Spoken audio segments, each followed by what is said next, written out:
श्री शिवाय नमस्तुभ्यं। और एक विश्वास के साथ आप लोगों से कहना चाहूंगा, जितने लोग आस्था पर कथा सुन रहे हो, जितने फेसबुक यूट्यूब पर सुन रहे हो, और जितने लोग मालेगांव की ये पवित्र भूमि पर बैठकर कथा सुन रहे हो, दिल से कहूं आप लोगों से, आप स्वीकार करिएगा, दुख की घड़ी में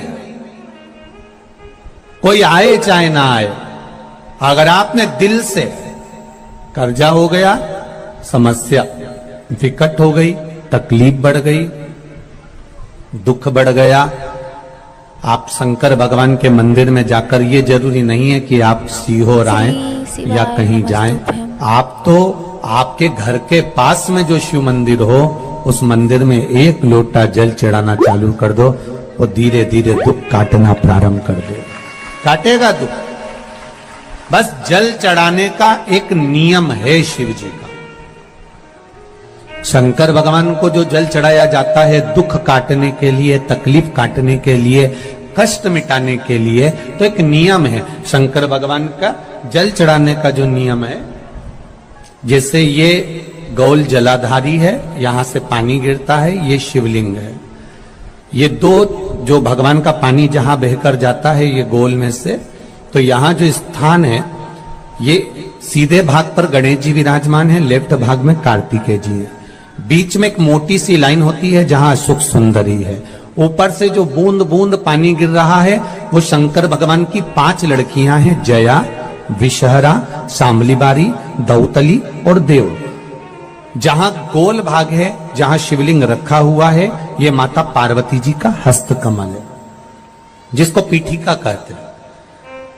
महाराज, जल चढ़ाने का नियम है, जब हमारे ऊपर दुख होता है, तकलीफ होती है, कष्ट होता है, बड़ी दिक्कत परेशानी होती है, तो हम जल चढ़ाते हैं। तो उस जल को चढ़ाने का नियम है, पहले गणेश जी का स्थान, कार्तिकेय का स्थान, अशोक सुंदरी की जगह, फिर माता पार्वती की पीठिका, उसके बाद जलाधारी को स्मरण कर कर जल धीरे धीरे शंकर भगवान पर छोड़ा जाता है।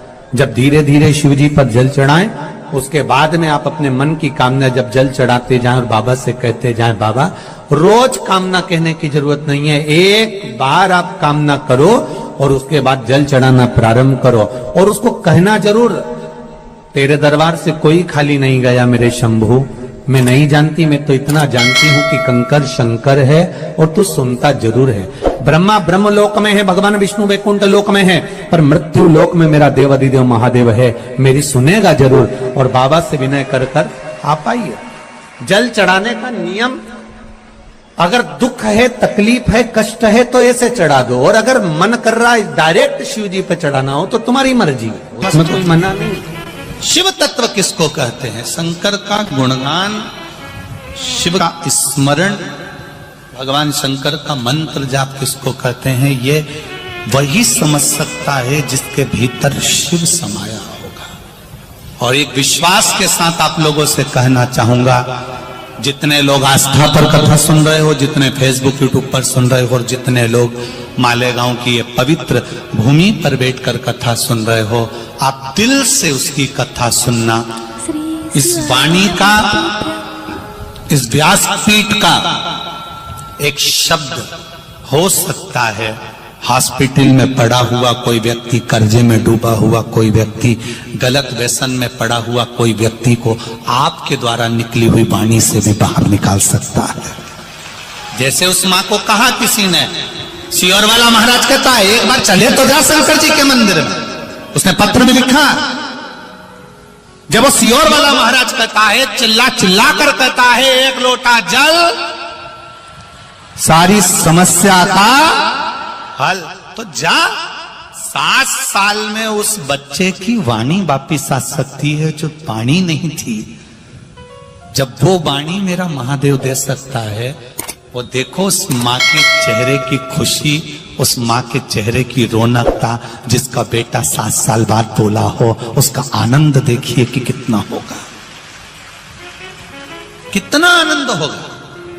एक बात और अच्छे से समझ लीजिए, जो बच्चे चिड़चिड़े होते हैं, चाहे घर में बेटे हों, बहुएं हों, सास हो, ससुर हो, परिवार में छोटे छोटे बच्चे हों, चिड़चिड़ प्रवृत्ति करते हों या चिड़चिड़ा स्वभाव हो, जरा जरा सी बात में क्रोध आ जाता हो, बोलने का भान नहीं रह पाता हो, शब्दों के बाण चलते हो, तो महाराज प्रदोष के दिन, प्रदोष काल में बेलपत्री के पेड़ के नीचे एक जो पत्ता आपके पास में हो, पान का मिल जाए तो पान का, पीपल का मिल जाए तो पीपल का, बेलपत्र का मिल जाए तो बेलपत्र का, उस पत्ते पर मात्र थोड़ा सा शहद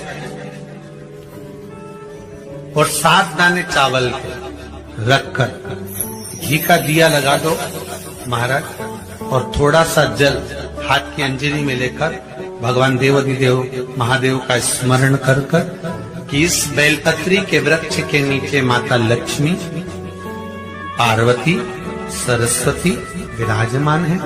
इसी बेलपत्री के पेड़ के नीचे मेरे देवाधिदेव महादेव का 12 ज्योतिर्लिंग का स्वरूप प्रकट है।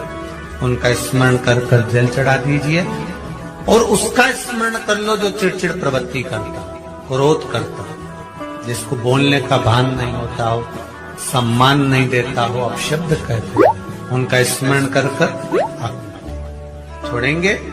एकदम एक प्रदोष करेंगे, दूसरे प्रदोष तक तो आपको कोई दिक्कत ही नहीं। 2-3 प्रदोष कर देखिए, बाबा कृपा करें। 3 जगह पर अगर कोई बीमारी ऐसी हो गई कि वो समाप्त नहीं हो रही, बड़ी बड़ी तकलीफ, मतलब एक बार दवाई अगर चालू हो गई तो दवाई बंद ही नहीं हो रही है, तो उसके लिए आपको 3 जगह पर जल चढ़ाना प्रारंभ कर दो। मात्र 1 हफ्ते से ज्यादा चढ़ाना भी नहीं पड़ेगा। जैसे 1 हफ्ते आप टेबलेट लेते हो, गोली लेते हो, 1 हफ्ते चढ़ाना प्रारंभ कर दो। सबसे पहले बेलपत्री के पेड़ के नीचे क्या करना है, जल का पात्र लेना है, उसमें 2 दाने चावल के डालना, 2 दाने अक्षत के डालिए। पहले बेलपत्री के पेड़ के नीचे जाओ, वहां जल चढ़ाओ, फिर जाइए पीपल के वृक्ष के नीचे, वहां जल चढ़ाइए, आखिरी में या तो शमी के नीचे या फिर आंवले के नीचे, इन दोनों में से कोई एक वृक्ष जिसके नीचे। पर 1 हफ्ते अगर आपने आंवले में चढ़ाया है तो आंवले में ही चढ़ाना, शमी में चढ़ाया है तो शमी में चढ़ाना, ये बदल के मत चढ़ाना कि आज मैं शमी में चढ़ा देती हूँ कल आंवले में चढ़ा दूंगी, ऐसा नहीं। शंकर भगवान पे चढ़ा हुआ जल जो बहकर जाता है उसको 3 जगह पर जरूर लगाना चाहिए। ध्यान से सुनिएगा। 9 ग्रह जो शरीर पर राहु, केतु, मंगल, बुध, शनि परेशान करते हैं, उसकी समाप्ति के लिए शिव पर चढ़ा हुआ जल नैनों पर, कंठ पर, मस्तिष्क पर, 3 जगह पर जिसके प्रतिदिन शिव पर चढ़ा हुआ जल लगता है उसको कभी